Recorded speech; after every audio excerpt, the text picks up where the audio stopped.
Buongiorno and welcome. Today's class is focused on partimento.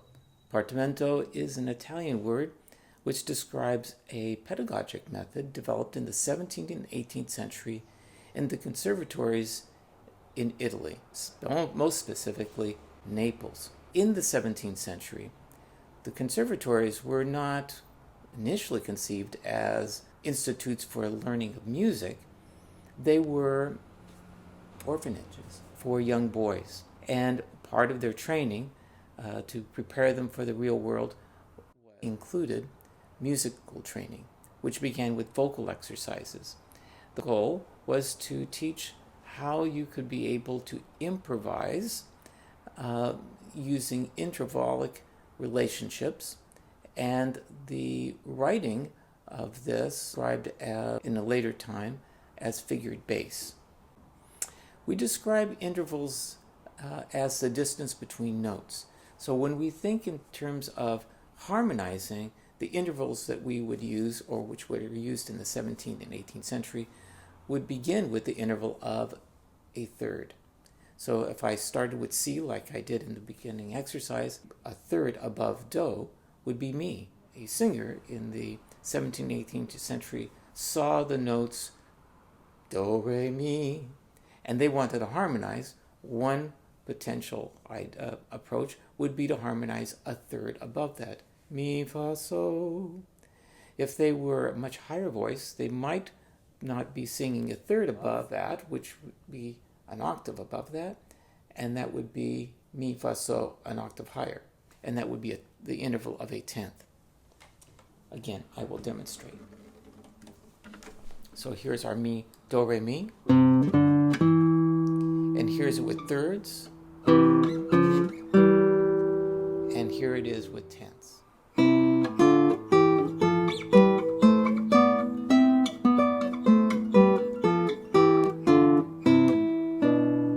octave. So what happened at the very end, we had B and D. D went down to C. And B went up to C. So if we were describing the movement of those voices, they were moving in parallel motion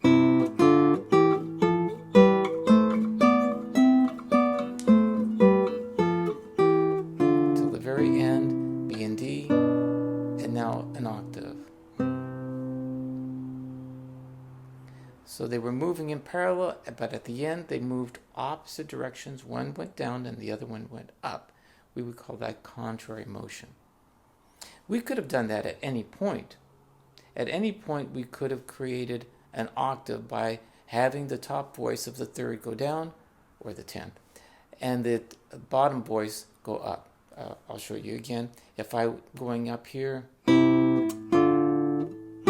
if I go down with this note and up with this one, my third becomes an octave.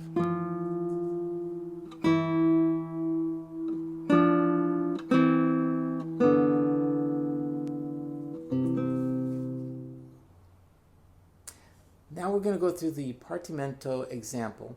We'll start in first position on the fifth and first string with the notes C and E. And then we'll go to D and F and E and G. Let's just break it up into parts, like into groups of threes. So C and E, D and F, and E and G. Now we're going to shift to third position with 1 and 4, and then fifth position with 1 and 4, and sixth position with 2 and 4. Let's try that one again. Third position, fifth position, and sixth position. Excellent. And now we move up to eighth position with 2 and 4, and 10th position with 1 and 4, back to 2 and 4. Let's do that again.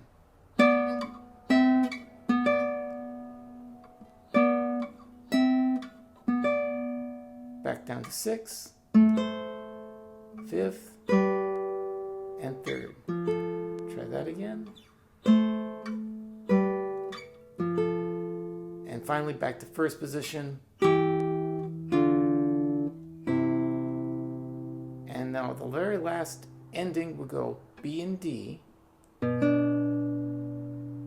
now an octave. I'll break it up into parts and go up and down one more time. Join me. C and E, D and F, E and G, 3rd position, 5th position, 6th position, 8th position, and back down, 6th position, 1st position, B and D, octave.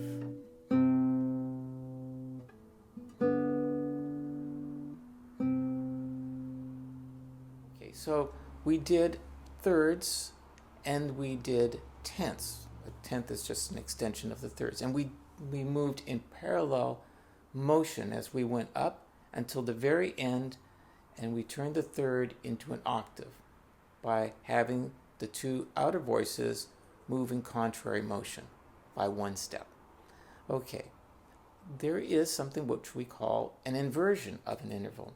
Using the rule of 9, as I describe it, we would be able to figure out the inversion, the interval for that inversion. If we combine the two intervals, would be equal to 9. Let me demonstrate. So the inversion of a third would be a sixth.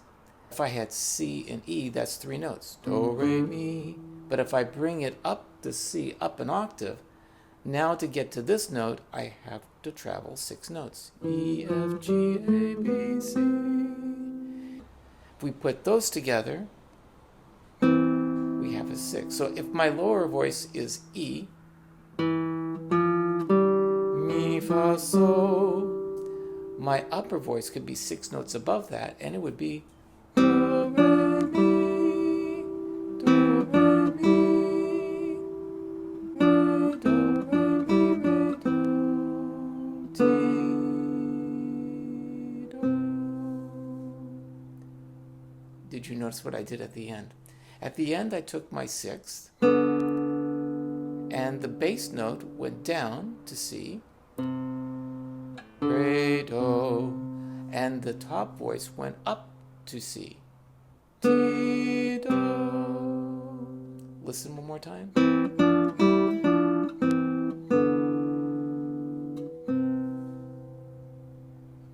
Very good.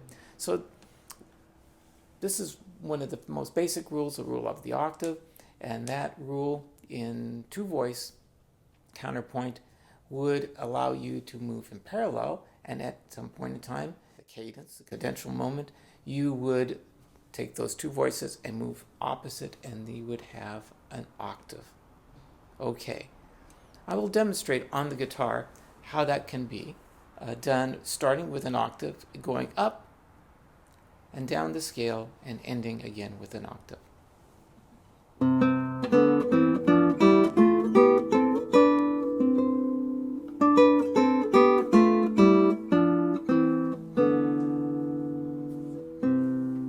So we start with C and C. Then we have an open 4th string and 2nd string, D and B.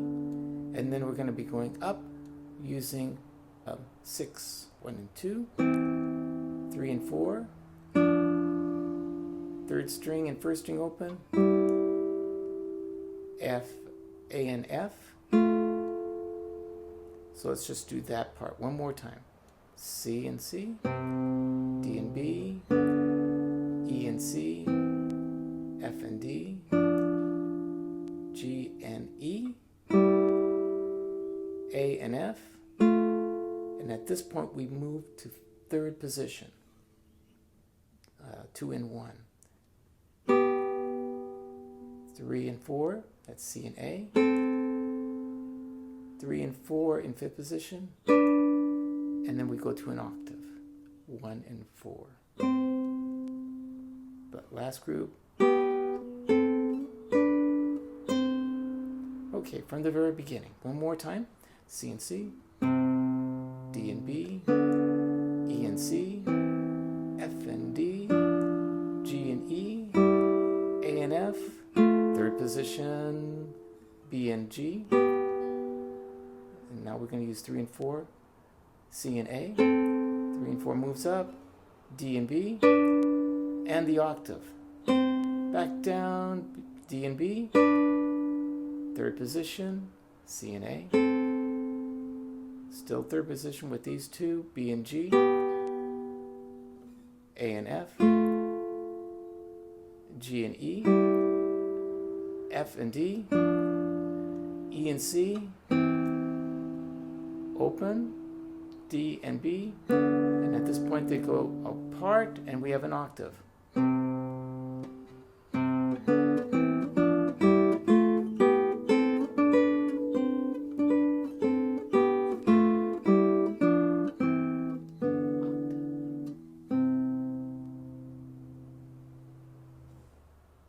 Thus concludes this exploration of Partimento, learning how to harmonize and how to exercise this by beginning, when you practice your scales, to include thirds and sixths. And then you end with an octave. Good luck with your practice, and please write me if you have questions. I also encourage you to practice your scales using thirds and sixths.